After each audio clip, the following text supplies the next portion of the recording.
Good morning. Man, I'm right at 8 o'clock. I was like getting frustrated because Facebook was taking too long to load. I was like, what is wrong with you this morning? I can see if I give you another weekend off, right? I hope you had a great weekend. Speaking of weekends, hope you're having a great Monday. Monday is just a state of mind. It doesn't have to be a bad day just because it's Monday, right? Matter of fact, it's a good day because this is the day God has given us to worship Him, to pursue Him, to live out His peace, right? Anyway, I hope you're having a great month. My goodness, it's already the 19th. It doesn't feel like it though because it's so hot. It still feels like it should be August, except that in the mornings and in the evenings it is. Well, yesterday evening I took Chris to Hefner and it wasn't really all that cool. I didn't really. I'm used to the heat and he's really not. He got a little warm. His little cheeks were all red. He ain't got little cheeks. They were red. Anyway, but he just needs to get out more, right? So I hope you have good plans for the week. I know we're starting a new week, starting a new day. I am just so thankful. As I was walking this morning, I was just expressing gratitude to God for all He's done. You know, sometimes even when things are hard, it changes that perspective. And I was thinking last night we were at Hefner watching the sun set, and then this morning, as I stepped out to take the trash out and headed down towards the dumpster, I see the sun coming up, and I'm like, it's the same sun, but it looks really different in the morning and in the evening. It was more yellow this morning. It was more orange last night. It was just my perspective. The sun didn't change one bit while I was sleeping. I got a good sleep last night, by the way. Irrelevant. Anyway, but it didn't change at all. It's just my perspective, and it's what's in the air quality. It's what is going on here. All these things, but our perspective changes, but the sun doesn't change. And so on Monday, anyway, so I was as I was walking, I was thinking about that, and I was just praying and just thanking God for so many blessings that He's just poured out on our lives. Right? There's just so many things. We can choose. This is not what I was going to talk about, but we can choose to think on all the problems we have and all the difficulties. And it's not that we don't need to work through them. I'm not saying ignore them, but we can choose to let them have our focus, or we can choose to let God have our focus, right? And so I was choosing as I was walking because I could give you a list. I'm really good, but as I was walking, I was thinking about just all the blessings, all the good things. And so I was thanking God for all of those. And you know what? It changes that perspective, whether it's a morning sun or an evening sun, right? Evening sun, morning sun, evening sun. Anyway, it helps you change your perspective, and it helps you gear your thoughts back toward what all God is doing, right? And it's a matter of just that just gratefulness changes. It may not change your situation specifically, but it changes your attitude about that situation. It changes your own personal atmosphere, and that's going to lead me into what wanted to talk about. So yesterday I was out watering my plants, looking at my plants. I mean, you all know I planted my flowers this in the spring, and they've just done so well until somebody, pest control or something, sprayed some poison down behind them, and some of them started dying, and I was really upset. But I was like, well, I didn't know for sure if that's what it was, or the fact that the sun has moved. No, the sun hasn't moved. The Earth is tilted, and so the sun is further to our south, right? And they're not getting the full day of sun. So I thought, well, maybe it's both. But I've just kept watering them. If the couple of plants that's died, I've pulled them up and laid them there so they'll become part of the mulch for next year, right? But this the last few days they've popped back up. They had a whole bunch of blooms on them. They had several yesterday, and this morning they had so much more. I was just out there looking at them, going, they've come back. I'm just so excited. And my neighbor came up the sidewalk, and she goes, and she had mentioned that they were dying and didn't look real good a few days ago. Some part, mostly on this end, and I was like, yeah, I think it's the poison. So anyway, so she comes up the sidewalk and she says, our flowers are making a comeback. I thought, our flowers? I paid $12 for these flowers. I came out here and I dug this clay up and put some potting soil, mixed some potting soil with a spoon because I didn't have a shovel. I literally used a kitchen spoon to dig it up and carefully plant them along that little row and covered it all. And I go out every day and water our flowers, our flowers. But that made me think, and I said, "Yeah, they are, aren't they?" That was a lot of thinking, but I didn't say anything about it. But I said, "Yeah, they are." And we talked about which ones were blooming and some that were gonna. I said, "Look, this one has a whole bunch of flowers and stuff like that." So we talked about them for a while. And I came in and it just stuck in my brain. our flowers. And I thought, everybody who's walked along the sidewalk over this summer, and I've seen them looking at them because they've just been really pretty. They're not anything real fancy, but they're just really pretty and they're eye-catching. And I've watched a lot of people just look at them, and I didn't realize when I planted them selfishly, and that's not a real negative term, but I planted them for myself. I wanted some beauty. I've just enjoyed them, so I can't wait till spring and I'll plant some more because I'm assuming I'm going to renew my lease. But anyway, I was like, I didn't realize that everybody else was enjoying them too. And when God works in our lives, we don't always realize that everyone else gets the benefit too. Nobody else watered them flowers. Nobody else dug those holes. Nobody else spent that $12. But everybody who's walked by has enjoyed seeing the beauty that God made in those flowers, right? And so I started thinking about this. It says, I had several scriptures. There's one in Isaiah that says we're a well-watered garden. And I started to go there.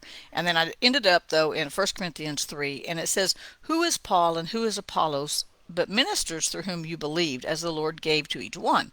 I planted, Apollos watered, but God gave the increase. See, we talked last week, and I got all excited about it, how when God spoke those plants into existence in Genesis 1, they actually were full grown plants that could produce seed, right? And all the plants we see today are the same. They may not be exactly the same, but they came from those plants he created in Genesis 1. He didn't create more plants later on. We've made some hybrids, we've combined some stuff, we've messed some stuff up, right? But these plants, my flowers that I've enjoyed, were originated in Genesis 1. God gave the increase. I'm going to be thinking about that. I don't want to chase that rabbit though, but that's a good thought. So then neither he who plants is anything, thanks a lot, right? Or he who waters, nothing. But God who gives the increase.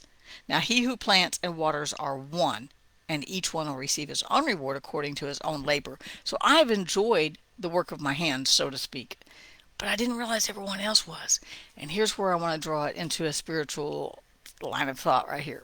Oh, I'm on time. I'm good. When we let God's peace reign in our hearts, we get the benefit. We get to watch our flowers grow. Those flowers that he spoke, that originated in Genesis 1, we get to enjoy them. We get to watch them. I watch them grow. I watch them produce more plants. I watch them produce more flowers. They're big and tall. Plus, there's a whole bunch of little ones coming up. I've enjoyed it, right? But everybody else enjoys it too. When he works in our heart, when I let his peace reign in my heart, I get the benefit, right? However, when I'm letting his peace reign in my heart, I'm letting his love rule my life. And I'm reminding myself that I live in the kingdom of God, and I walk into a room, I go into a room with other people, or I'm sharing devotion, I guess, too. I'm bringing his peace with me, and others can reap the benefit. Maybe they didn't do the work yet, right? Maybe they didn't get in the word, but maybe I can share a scripture that encourages them. Maybe, and we get so stuck on what we're doing, we forget how much more God's doing. It is God that brings the increase in our lives. When we let his peace reign, and sometimes that is a lot of work. It is. I've had several things just break around here lately, big things. I've already replaced two. I'm just holding my breath, right? But I can either be upset and and just lose it and go, I don't know, and lose it, or I can just go, okay, God, I'm going to trust you. Show me what to do. Show me how to replace it. I don't know how to replace this. This is a big. Show me how to replace that. Show me how to, show me how to make more money, or how to manage my money, or I look to him for that plan rather than getting all upset. I begin to reap the benefit, but then so does everyone else. And then I've got, then I come in contact with people I would have never come in contact with. The deliverymen are going to bring, the new dryer this morning. I'm going to come in. So you never know how God is going to work in your life, right? You never know, but he's the one that brings the increase. And he started it in Genesis 1. In Genesis 1, he also created man. And now we're the product of that one man, Adam, that he made into two, Adam and Eve in the garden. We're the product. All the people on the earth came from those two. Look how big of things God can do when we just We just live our lives pursuing Him, right? So my whole point was that God gives that increase, and so when we work on ourselves, we reap the benefits. When we let His peace reign, we reap the benefits. When we walk in His love, when we realize that we live in His kingdom and not of this world, and we have that peace that nobody understands, we get the benefit. I watch my flowers, but so does everyone we come in contact with, because they get a sense of His peace. They get a sense of His love. Maybe you can love somebody, and it may be the only time that love has really touched their heart. You never know what God's going to do with something you plant. You never know what God's going to do with something He allowed you to water, or He let you water, because we're co-laborers with God, right? And so it's God who gives the increase, but we didn't do anything. I didn't do anything. I didn't make those flowers. I can't make peace, but I can cultivate those flowers. I can water them. I planted them. But that plant that God made way back in Genesis 1, this is the result of that, right? And yeah, it brought beauty for me, and it brought beauty for others, and I didn't even realize everyone else was looking. A lot of times we don't realize our sphere of influence because we don't know anybody's looking. But people can see when you let the peace of God reign in your heart. You reap the benefit, and they reap the benefit, right? And so it's all one big happy family, right? So enjoy the flowers God has put in your life today, and know that behind the scenes, others are enjoying those flowers too. When we let Him reign in our heart, we're going to have the fruit of the Spirit. Tell me what those are, right? Love, joy, peace, peace out, right? Love, joy, peace, patience. When those things begin to exude out of our lives because we're fellowshipping with Him, it's a natural process, just like the flowers. And we water our hearts with His Word. We plant His Word in our hearts. We water it with prayer. We meditate on His Word, and it grows. Others reap the benefit too. So when I say peace out, it's kind of like we're going to peace out, and then we're going to take peace out to the world. Everyone you come in contact with today gets a chance to see that peace in you. Have a great day. Peace out. I'll see you tomorrow.